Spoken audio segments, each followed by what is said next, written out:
வணக்கம். ஒரு quick analysis வீடியோங்க. ஒரு கம்பெனி சில தினங்களா அப்பர் சர்க்யூட்ல இருக்கு. நம்ம BSEல. இப்போ 52 வீக் ஹைலயும் இருக்கு. என்ன கம்பெனி, அந்த கம்பெனி பத்தியான ஒரு விரைவான செய்திகள், அப்புறம் கம்பெனியோட ஃபினான்ஷியல் நம்பரை விரைவா பார்த்துடலாம். டிஸ்க்ளைமர் இருக்கு. நான் இந்த கம்பெனியில ஆல்ரெடி முதலீடு செஞ்சுருக்கேன். ஸோ அதனால் அது கவனத்தில் வச்சுக்கோங்க. நீங்கள் இந்த கம்பெனியில் முதலீடு செய்யுங்கன்னு சொல்கிற வீடியோ கிடையாது. ஃபேக்ட்ஸை உங்கள் முன்னாடி கொண்டு வந்து நிறுத்துறதுக்காக வீடியோ மட்டுமே. இந்த கம்பெனியை பற்றி உங்களுக்கு டீட்டெயில்ஸ் தெரியும், இல்லை உங்கள் கருத்து இருந்ததுன்னா கண்டிப்பாக கமெண்ட்ஸில் பதிவு செய்யுங்க. அது தவிர CRISIL ஒரு ரேங்கிங் பண்ணியிருக்காங்க. அதில் அவங்க ஸ்ட்ரெங்த்ஸ் அண்ட் வீக்னஸ் இந்த கம்பெனி பற்றியும் கொடுத்துருக்காங்க. அதையும் நம்ம விரைவாக பார்த்துடலாம்.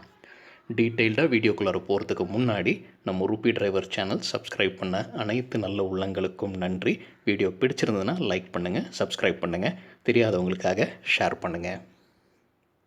சரிங்க, கம்பெனி பேர் சமன் லால் சேட்டியா எக்ஸ்போர்ட்ஸ் லிமிடெட். இவங்க 1974ஆம் ஆண்டு துவக்கப்பட்ட கம்பெனி. 1995ல் BSEல லிஸ்ட் ஆகிறாங்க. இந்த கம்பெனி பெரும்பாலும் என்ன பண்ணுறாங்கன்னு பார்த்தீங்கன்னா, basmati rice manufacture and exporting தான் இவங்க மெயின் பிஸ்னஸ். பாஸ்மதி ரைஸ் இல்லாமல் மற்ற ரைஸும் இருக்குது இவங்கக்கிட்ட. இவங்க என்ன பிராண்ட்ஸில் இருக்காங்க மார்க்கெட்லன்னு பார்த்தீங்கன்னா, மகாராணி ரைஸ், மித்தாஸ், Begum, green world, aromatic rice. Maharani rice தான் இவங்களோட மெயின் பிராண்ட். இவங்க வெப்சைட்டே maharani.rice.in. ஃபினான்ஷியல் இயர் 19 ஆனுவல் ரிப்போர்ட்டில் அவங்க என்ன சொல்லியிருக்காங்கன்னா, 89% ஆஃப் த ரெவென்யூ எக்ஸ்போர்ட்லேருந்து தான் வருதுன்னு சொல்லியிருக்காங்க. ஸோ எக்ஸ்போர்ட்டுன்னு சொல்லும்போது பெரும்பாலும் அவங்க European countries, middle eastern, American மற்றும் ஏஷியன். ஈரான் பொதுவாகவே நம்ம ஊர் அரிசி ஈரான், சவுதி அரேபியா, ஈராக் போன்ற மிடில் ஈஸ்ட் கண்ட்ரீஸில் பெரும்பாலும் எக்ஸ்போர்ட் நடக்குது. ஸோ இவங்களும் எக்ஸ்போர்ட்டில் தான் பெரும்பாலும் பணத்தை சம்பாதிக்கிறாங்க. சரிங்க, இதுதான் BSEல அவங்க கிராஃப். ஞாபகம் வச்சுக்கோங்க, இது BSEல மட்டும்தான் லிஸ்ட் ஆகிருக்கு, NSEல கிடையாது. ஸோ BSEல அவங்க கிராஃப் இது மே மாதத்துலேருந்து இருக்கிற கிராஃப் சார்ட் இது. ஸோ இப்போ பார்த்தீங்கன்னா, ஜூலை 1ஆம் தேதியிலேருந்து பார்த்தீங்கன்னா அப்பர் சர்க்யூட்டில் போய்கிட்டே இருக்குது. ஸோ ஜூலை 1லேருந்து அப்பர் சர்க்யூட்டில் போயிட்டு அப்புறம் ஒரு ஃப்ளாக் ஃபார்மேஷன் இருக்குது. இப்போ திருப்பி அதையும் பிரேக் அவுட் பண்ணிவிட்டு மேலே போயிட்டுருக்கு. ஸோ இப்போ கடைசி கேண்டில் தான் இன்றைக்கு டேட்டா. ஆகஸ்ட் 3ஆம் தேதி இது ரெக்கார்ட் செய்கிறது மதியம். ஸோ இப்போவும் அது அப்பர் சர்க்யூட்டில் தான் இருக்குது. ஸோ ஏன் ஜூலை 1ஆம் தேதியிலேருந்து மேலே போயிருக்கு அப்படின்னு நம்ம விரைவாக இந்த வீடியோலேயே பார்த்துடலாங்க.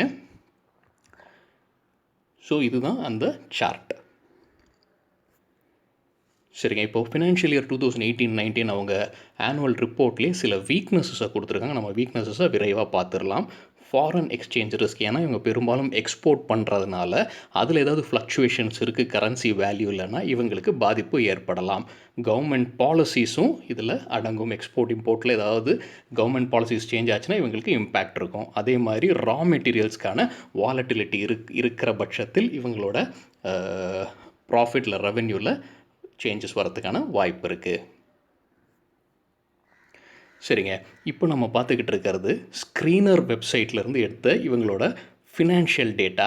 ஸோ குறிப்பாக நம்ம பார்க்க வேண்டியது என்னென்னு பார்த்தீங்கன்னா, புக் வேல்யூ பார்த்தீங்கன்னா 45.99 அப்படின்னு கொடுத்துருக்காங்க. புக் வேல்யூ என்னோட அபிப்பிராயத்தில் என்னென்னு பார்த்தீங்கன்னா, இப்போ இந்த கம்பெனியை நாம் மூடுறோன்னா கம்ப்ளீட்டாக க்ளோஸ் பண்ணுறோம். அந்த அசெட்ஸ் எல்லாம் விற்றுட்டு, அந்த கம்பெனியோட அசெட்ஸ் எல்லாம் விற்றுட்டு அதோட கடன்லாம் அடைச்சிட்டோன்னா மீதி இருக்கிற பணத்தை இன்வெஸ்டர்ஸ் மற்றும் ஷேர் ஹோல்டர்ஸ்க்கு டிஸ்ட்ரிபியூட் பண்ணோன்னா எவ்வளோ கிடைக்கும் ஒரு ஷேர் ஹோல்டர்ஸ்க்கு அப்படின்றது தான் புக் வேல்யூ அப்படின்றது என்னோட புரிதலுங்க. ஸோ அது எவ்வளோ கிடைக்கும்னு பார்த்தீங்கன்னா 45.99. அது ஒரு நல்ல தொகை அப்படின்றது தான் என்னோட கணிப்பு. ஸோ இது இந்த கம்பெனியில் இருக்குது. இது தவிர பார்த்தீங்கன்னா, கம்பெனியோட ROE கொடுத்துருக்காங்க 16.12. டிவிடெண்ட் ஈல்டும் கொடுத்துருக்காங்க 0.62%. இது screener.in அப்படின்ற வெப்சைட்லேருந்து எடுத்த டேட்டாங்க. இப்போ நம்ம பார்த்துக்கிட்டு இருக்கிறது இந்த கம்பெனியோட ஷேர் ஹோல்டிங் பேட்டர்ன். இது BSE இந்தியா வெப்சைட்லேருந்து எடுத்திருக்கிறது. இதில் பார்த்தீங்கன்னா ப்ரொமோட்டர் மற்றும் ப்ரொமோட்டரை சார்ந்தவர்கள் எவ்வளோ வச்சுருக்காங்கன்னு பார்த்தீங்கன்னா, கிட்டத்தட்ட 74% அவங்க கையில் தான் இருக்குது. பப்ளிக் கிட்ட 26% தான் இருக்குது. இது 2 விதமாக பார்க்கலாம். ஒன்று, ப்ரொமோட்டர்ஸ் ரொம்ப கான்ஃபிடென்ட்டாக இருக்காங்க அவங்க கம்பெனியை பற்றி, அதனால் நிறைய ஷேர்ஸ் அவங்க கையில் வச்சுருக்காங்கன்னு புரிஞ்சுக்கலாம். இரண்டாவது பார்வை எப்படி இருக்கலாம்னா, இந்த மைனாரிட்டி ஷேர் ஹோல்டர்ஸோட இன்ட்ரெஸ்ட் இல்லை அவங்கள பற்றியான ஒரு கவனம் இல்லாமல் டிசிஷன்ஸ் எடுக்கிறதுக்கான வாய்ப்பு இருக்குது. அது ஒரு நெகட்டிவாக இருக்கும் மைனாரிட்டி ஷேர் ஹோல்டர்ஸ்க்குன்றதையும் புரிஞ்சுக்கலாம். ஸோ இரண்டுமே இருக்குது அப்படின்றத புரிஞ்சுக்கலாம். சரி, அடுத்தது நம்ம முக்கியமாக பார்க்க வேண்டியது, அதாவது பிளெட்ஜ் பண்ணியிருக்காங்களா, அதாவது அடகு வச்சுருக்காங்களா இவங்க ஷேர்ஸ்ன்னு பார்த்தா, இதை நம்ம செக் பண்ணது மணி கண்ட்ரோல் வெப்சைட்டில் செக் பண்ணியிருக்கோம். இப்போ நீங்கள் பார்த்துட்டு இருக்கிறது மணி கண்ட்ரோல்லேருந்து எடுத்த ஸ்க்ரீன்ஷாட். அதில் பார்த்தீங்கன்னா எந்த ஷேருமே பிளெட்ஜ் செய்யப்படவில்லை. இதை கிராஸ் வெரிஃபை பண்ணுறதுக்காக annual report financial year 2018-19 check பண்ணும்போது அதுலேயும் எந்த ஷேர்ஸும் பிளெட்ஜ் பண்ணப்படவில்லை. ஆனுவல் ரிப்போர்ட் ஃபினான்ஷியல் இயர் 19-20 இன்னும் வரல. ஸோ வந்தால் அதுலேயும் நாம் கிராஸ் வெரிஃபை பண்ணிக்கலாம். சரிங்க, மறுபடியும் screener.in வெப்சைட்டுக்கு போயிட்டு ஃபினான்ஷியல் டேட்டாவை கொஞ்சம் விரைவாக பார்த்துடலாம். screener.inலேயே சில டேட்டாவும் கொடுத்துருக்காங்க. என்ன கம்பெனியோட நிறை ப்ரோஸ் என்னென்னு பார்த்தீங்கன்னா, கம்பெனி வந்து டெப்ட் கடனை குறைச்சிருக்காங்கன்னு சொல்கிறாங்க. Company has good return on equity track record அப்படின்னு சொல்கிறாங்க. சரி, என்ன நெகட்டிவ்னு பார்த்தீங்கன்னா, debtor days has increased from 38.48 to 50.78. Debtor டேஸ்னால் கம்பெனிக்கு வர வேண்டிய காசு கிரெடிட் வழியாக அவங்க கொடுத்துருப்பாங்க, அது உள்ளே வர வேண்டிய பணம், அது 38.48 டேஸில் வர வேண்டிய பணம் இப்போ 50 தினங்களுக்கு மேலாகிறது அப்படின்றது தான் இப்போ ஆயிருக்கு. ஸோ இதிலேருந்து கேஷ் ஃப்ளோ, கம்பெனிக்கு உள்ளார வர வேண்டிய கேஷ் ஃப்ளோவோட டேஸ் வந்து அதிகரிச்சிருக்கு. இது வந்து ஒரு நெகட்டிவ். சரிங்க, screener.inலேயே இன்னொன்று கொடுத்துருக்காங்க, காம்படிட்டர்ஸ் டீட்டெயில்ஸ் கொடுத்துருக்காங்க. யாரெல்லாம் இந்த கம்பெனிக்கு காம்படிட்டர்ஸ்னு இந்த லிஸ்டிங் இருக்குது. கிட்டத்தட்ட சேமாக இருக்கிற கம்பெனின்னு பார்த்தீங்கன்னா இந்த KRBL தான். அவங்களும் ரைஸ் சம்மந்தப்பட்ட பிஸ்னஸ் தான் பண்ணுறாங்க. ஸோ KRBL சமன் லால் செட்டியாவை விட பெரிய கம்பெனி தான். ஸோ அதை வேணால் நம்ம கம்பேர் செய்யலாம். சரிங்க, இப்போ குவார்ட்டர்லி ரிசல்ட்ஸை விரைவாக பார்த்துடலாம். நம்ம பார்த்துக்கிட்டது சமன் லால் செட்டியா கம்பெனியோடது.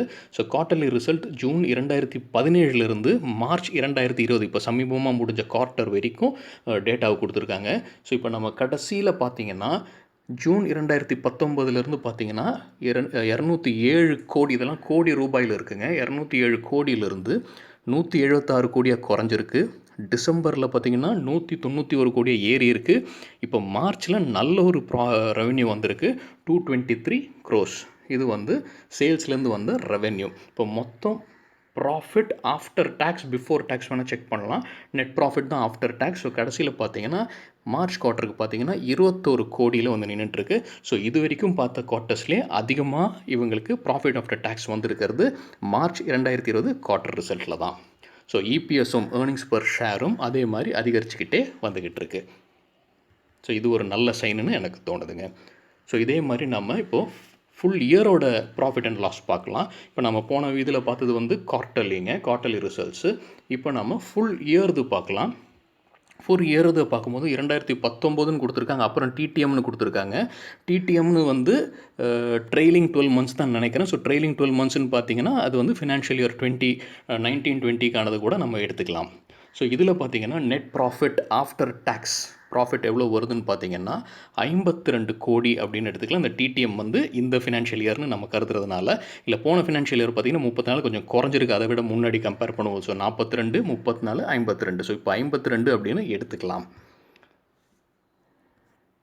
சரிங்க, பேலன்ஸ் ஷீட்டில் என்ன பாரோயிங்ஸ் எப்படி இருக்குது அப்படின்னு பார்க்கலாம். ஆல்ரெடி நம்ம ஸ்க்ரீனரில் பார்த்தோம் டெப்ட் கம்மி பண்ணியிருக்காங்க இந்த கம்பெனின்ட்டு.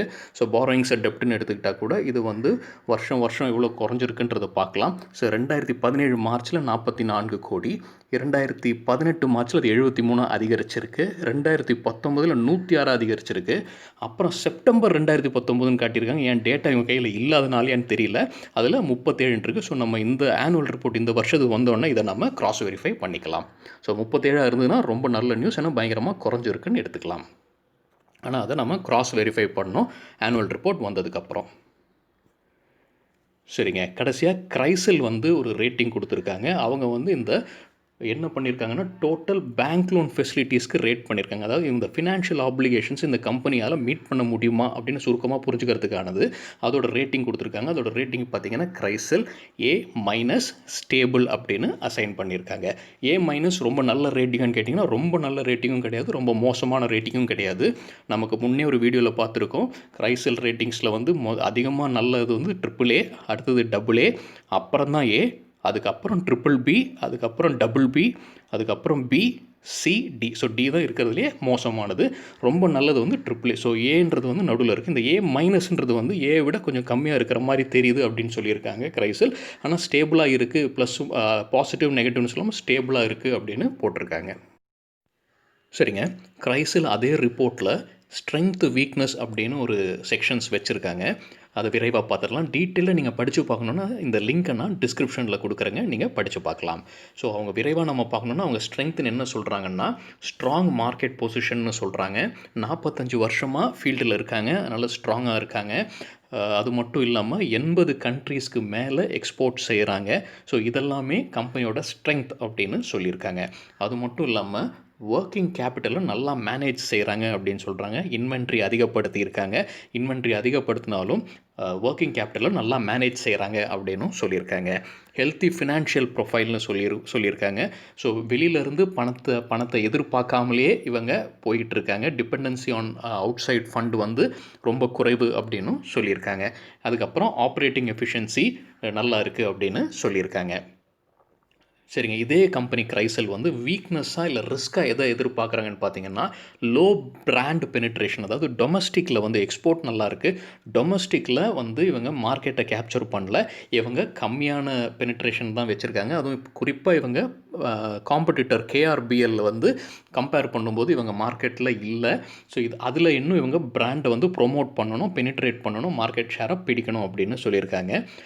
அது தவிர வந்து சசப்டபிலிட்டி டு வாலட்டிலிட்டி, இது நம்ம முன்னே பார்த்தோம். அந்த கம்பெனியோட ஆனுவல் ரிப்போர்ட்லேயே இந்த ரிஸ்க்கை போட்டிருந்தாங்க.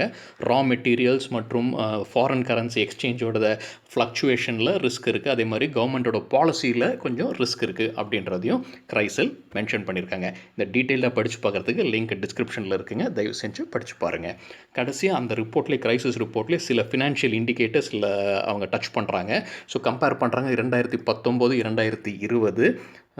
ஸோ ஆப்ரேட்டிங் இன்கம் பார்த்தீங்கன்னா 2019 764 கோடி, இதில் 2020 பார்த்தீங்கன்னா 797 கோடி.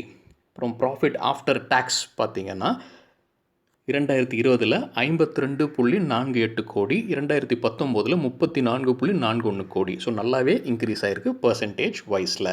அதே மாதிரி அட்ஜஸ்டட் டெப்ட் டிவைடட் பை அட்ஜஸ்டட் நெட்வொர்த்து பார்த்தீங்கன்னா குறைஞ்சிருக்கு 0.28லேருந்து 0.10. ஸோ அது குறையிறது நல்ல சிக்னல்ன்றது என்னோட அபிப்பிராயங்க. ஸோ வீடியோ பிடிச்சிருக்குன்னு நம்புகிறேங்க. பிடிச்சிருந்ததுன்னா லைக் அண்ட் சப்ஸ்கிரைப் பண்ணுங்கள். உங்கள் கருத்தையும் பதிவு பண்ணுங்கள். உங்களுக்கு இந்த கம்பெனி பற்றி ஏதாவது ஐடியா இருக்குது, வேறு டீட்டெயில்ஸ் இருக்குது, இல்லை வேறு டேட்டா கையில் இருக்குன்னா அதை பதிவு பண்ணுங்கள். எல்லோருக்கும் உபயோகமாக இருக்கும். கேள்விகள் எதாவது இருந்ததுன்னா கமெண்ட்ஸில் சொல்லுங்கள். நன்றி, வணக்கம்.